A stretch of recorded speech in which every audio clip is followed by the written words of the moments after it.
the S&P 500, the NASDAQ 100 we're talking about here on the day. Now, a few things that we're going to talk about first going into SPY. We're going to start here like the 2 hour, 4 hour, and you can really see the levels in which we're watching. Really big supports that I would be looking at going into this coming week was going to be 586 and then down to 578. Those are your bottom line supports if you start to dip back down. Now, to get bullish once again, I want to see us reclaim these same levels, the previous little highs here, and then ultimately getting back above that false breakout that we had there on Thursday as well. So those are things that you're going to be looking at. Actually, is that Wednesday? No, it's Thursday, right? So that's what you want to look at right there, okay? And that's where we're at. Below 600, again, looking for inherent downside, what's happening there. Now we go to the 5 minute. This is where things are a little bit confusing.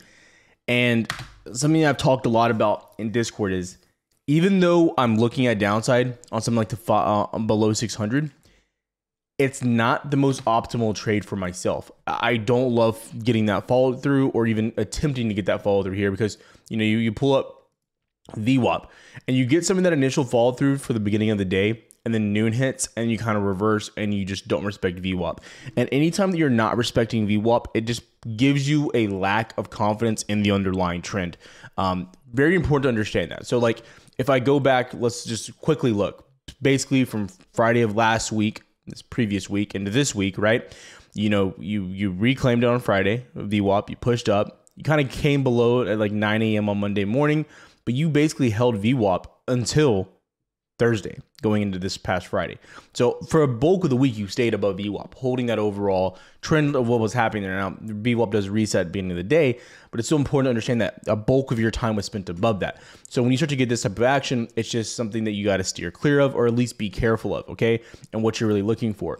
So even though SPY, again, below a level, I'd be more cautious for that upside and some type of bounce that's happening there as well, okay? Going into the NASDAQ, what's happening there as well.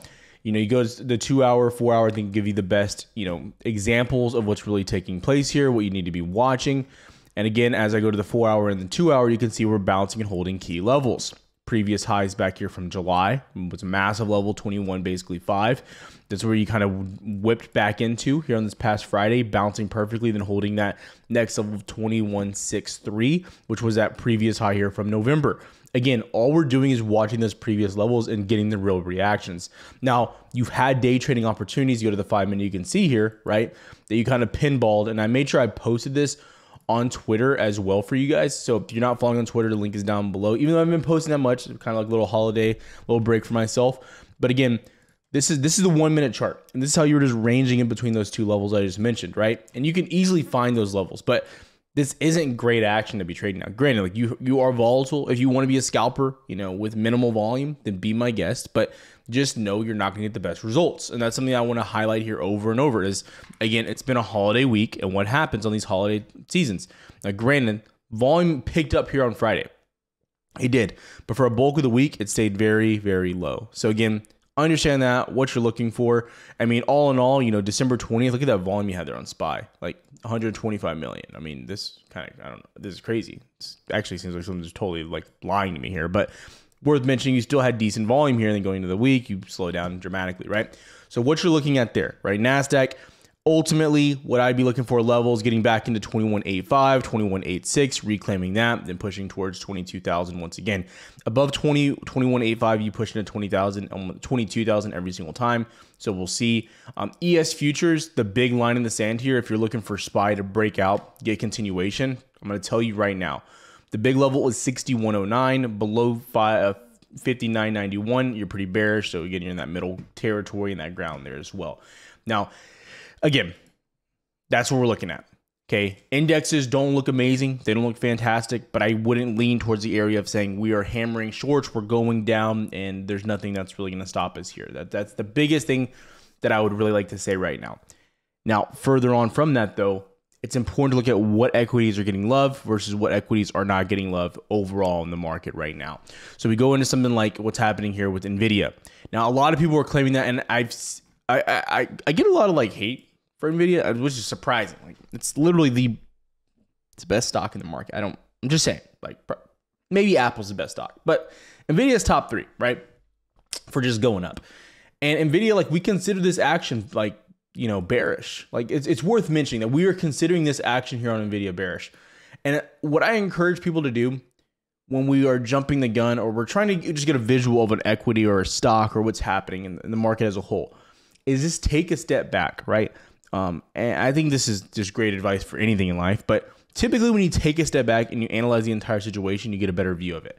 Now, just really quickly, getting rid of the levels. Like, let's just, levels aside, like, let's just look at one thing. One, previous all-time high from July, right? Number one. Your 200 SMA, which you're still holding and you've held for the past 2 years, since January 2023, you're just going straight up. Like, so you're making higher lows here on the daily chart. Like, clear as day, like, you can't argue you're making higher lows, right? In the overall trend.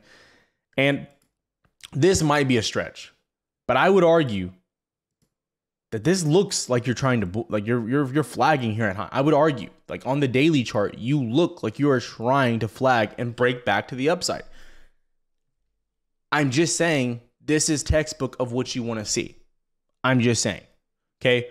Now, again, what you would want for confirmation is a break and retest of 141 and pushing back into highs. Again, if I rewind, back in time, wish we could, right? Going back into August, going back into September, we talked a lot and I hammered it home. I said the best trade of the year, the best trade that you could have got in, no questions asked. Anyone asked me, it was NVIDIA, Leaps, 2025, whatever you wanted to get, at the monies. It was the best position. Now fast forward, those went up 100%, yada, yada, yada. People made money. Now it's like, what's the next best trade? I don't think this is as good of a trade as buying NVIDIA down at $100. I'm gonna tell you that I don't think that's the case, but I still think you look great. NVIDIA is basically consolidated here, not really getting a major breakout in 6 months. Like, you got to break out into highs, but it wasn't a major breakout. Worth mentioning. A good, for instance, too, is looking at something like Apple. Like, Apple really consolidated here for like almost 2 years, right? You got to break out, but then you kind of just didn't do nothing. And then when you finally broke above 200, you went like ballistic. And even here, you consolidated from like June into basically December, and then you break out and you move another $30 to the upside, and you're like inches away from hitting a $4 trillion market cap. These are the things you have to really be paying attention to. Amazon, another great example. You kind of sit here and pinch, you break above 200, you go bananas into 230. I'm not saying that NVIDIA is going to get a $30 move or a $50 move or whatever like that. It's just important that we're understanding, like, when you get this consolidation, it typically leads to really good movement. And if I'm going to get bearish on NVIDIA, at least break and hold below your 200 SMA. Now, I go on a long tangent about NVIDIA because we know if NVIDIA moves, in theory, typically, the NASDAQ will follow suit, right? It's very, very likely when NVIDIA breaks out that the rest of the NASDAQ follows. Now, other names in that sector that are pretty big holdings in the NASDAQ as well. AVGO. Worth mentioning, AVGO had a very interesting breakout here, which we've kind of talked about here on the channel. What happened there? Flat top around 188. Higher lows, holding your 200 SMA, very similar looking chart. You break out, you run into 250. I'm just saying, right? And NVIDIA makes more money as a company. They have better margins. Like, they're the leader in the space. So it's really important that we understand. Now, I will say that NVIDIA's market cap is not equal or like necessarily that close to NVIDIA's, and relatively speaking, but it's still a large company as well. So again, what I'm looking for, I think NVIDIA is still a really big opportunity overall. The areas of the market that are the most concerning, in my opinion, are more down names. Those are the ones that continue to look weak, and they've basically looked weak going all the way back to the beginning of December, where they've just kind of topped off and pulled back overall. Now, will they find buyers? We'll see. You're hitting a major support around 42.5, and you have your 200 SMA. Those are going to be your big supports where you have to be watching. I wouldn't be getting too crazy. Tesla, what's happening here? A lot of people love Tesla. A lot of people like talking about Tesla. I am not bearish long-term on Tesla, so I don't want that to be the viewpoint here. But I made a post on Twitter a few days ago. I'm not going to be able to find it. But what I will say, when you get this type of movement straight up, like, you have to understand, unless there's like some big reasons as far as financially and what the numbers you're generating as a company, I'm going to tell you, you create areas of illiquidity. One of my statements is if there's any stocks that look like they could really start dropping quickly, it was AVGO and Tesla. Now, I've traded AVGO to the upside, I've traded it to the downside. AVGO, you gapped up like this, and you proceeded to drop from 250 down to 220 in a matter of like a day or two. Okay. Tesla, you've moved very good. as long as Tesla holds above 415, your previous all-time high, I think you're fine. But you start to break below 415, you have to talk about coming back down to 370, 360 in a hurry. You break below 308, which is a long ways off. You could easily come back down to the 200 SMA. Now, I'm not going to say that's going to happen, and it's worth mentioning that. Just the things with crypto and Tesla and these names that have really benefited from a Trump win as far as with the election, it's worth mentioning that these events, if you're truly bullish on, Trump getting into office and him, being for Tesla or being for crypto, this or that, they haven't begun yet. But this could be a buy the rumor, sell the news type event. We'll see. That's the big thing here. I believe Tesla probably has some shorter term downside. It would just make logical sense that you don't just go straight up. As far as like when we look at them too, financially, nothing's really changed. So that's the concern for me. I am not short on this yet, but I would be very interested in getting back below 415 to look for the downside. Okay.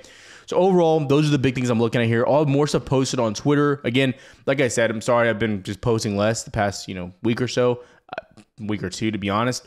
I've just been busy, family stuff. I needed a little bit of a break for myself, but getting back into it. If you guys are interested too, my funded futures, again, probably the only thing I shout out anymore here on the channel besides like our Discord and things like that.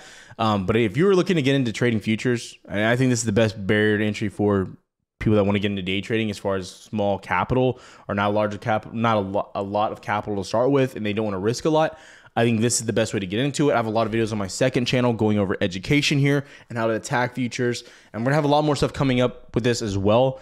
So, if you're interested, check it out. You can ask questions to me on Twitter as well as far as futures. I love answering questions, especially if they're smart questions. So have a good one, traders. I'll see you guys tomorrow or maybe Monday.